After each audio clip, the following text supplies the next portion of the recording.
નમસ્કાર, જય શ્રી કૃષ્ણ, રાધે રાધે, હર હર મહાદેવ. મિત્રો, સ્વાગત છે તમારું આપણી યુટ્યુબ ચેનલમાં. દર વર્ષે ભાદ્રપદ માસના શુક્લ પક્ષની પૂર્ણિમા તિથિથી શરૂ થઈને ભાદ્રપદ માસના કૃષ્ણ પક્ષની અમાવસ્યા તિથિ સુધી પિતૃ પક્ષ મનાવવામાં આવે છે.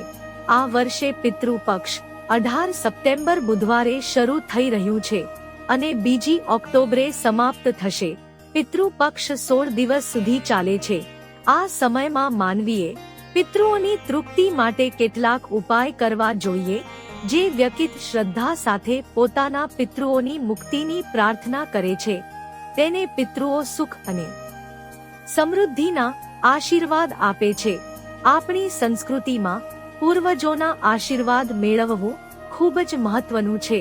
પિતૃઓના આશીર્વાદ વિના કોઈ પણ કાર્ય સફળ થતું નથી. જે વ્યક્તિ પિતૃઓનું શ્રાદ્ધ નથી કરતા તેનું કુળ નષ્ટ થઈ જાય છે, પરંતુ જે વ્યક્તિ શ્રાદ્ધ અને તર્પણ કરે છે તે આ દુનિયામાં બધા સુખો પ્રાપ્ત કરે છે. ભગવાન વિષ્ણુના આશીર્વાદથી પિતૃઓ પિતૃ પક્ષ દરમિયાન ધરતી પર આવે છે અને તેઓ પોતાના સગાઓ દ્વારા કરવામાં આવેલ સન્માનથી ખૂબ આનંદિત થાય છે.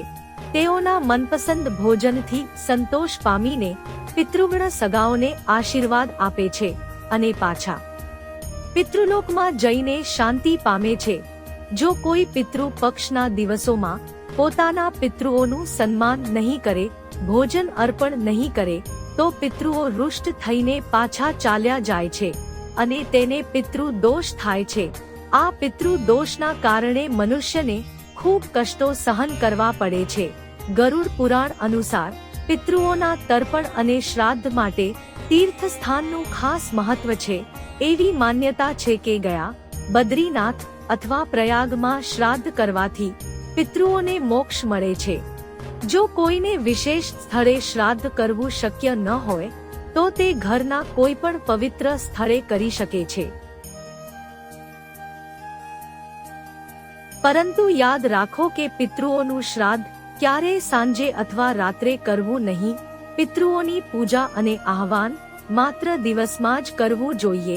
રાત્રે આવાહન કરવાથી નકારાત્મક શક્તિઓ ઘરમાં પ્રવેશ કરી શકે છે અથવા પિતૃ પ્રેત યોનિમાં હોય તો ઘર પર આવી શકે છે, જેના કારણે ઘરમાં દુર્ઘટનાઓ થઈ શકે છે.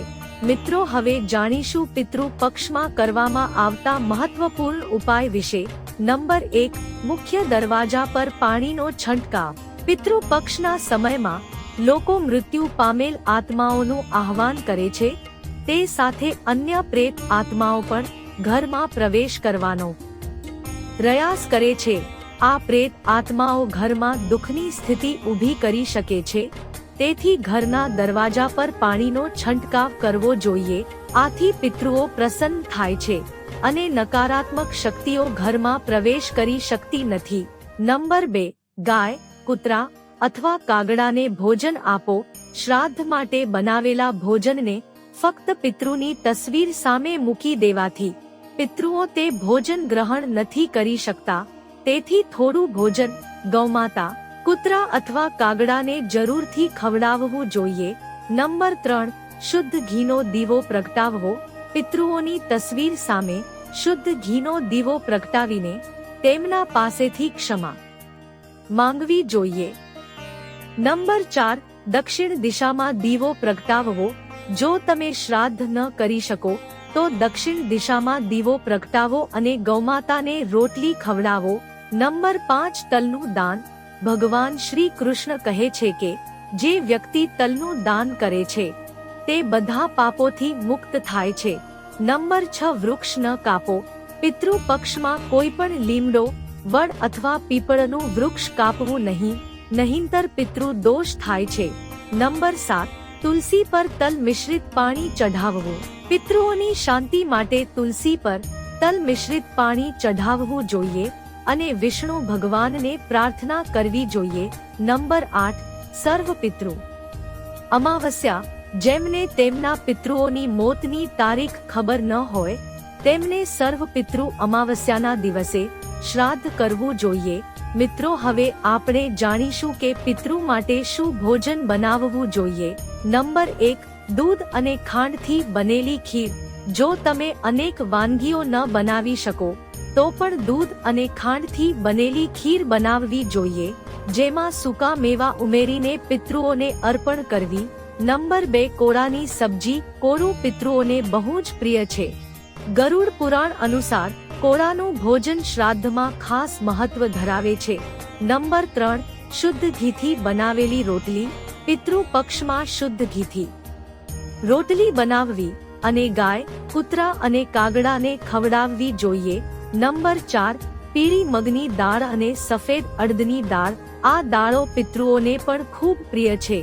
આ દાળોથી બનેલા મીઠા કે નમકીન ભોજન શ્રાદ્ધના દિવસે બનાવો। મિત્રો હવે જાણીશું ભોજન બનાવતા સમયે ધ્યાનમાં રાખવા જેવી બાબતો વિશે। પિતૃઓ માટે બનાવેલું ભોજન આપનું ખાધેલું અથવા જૂઠું ન હોવું જોઈએ।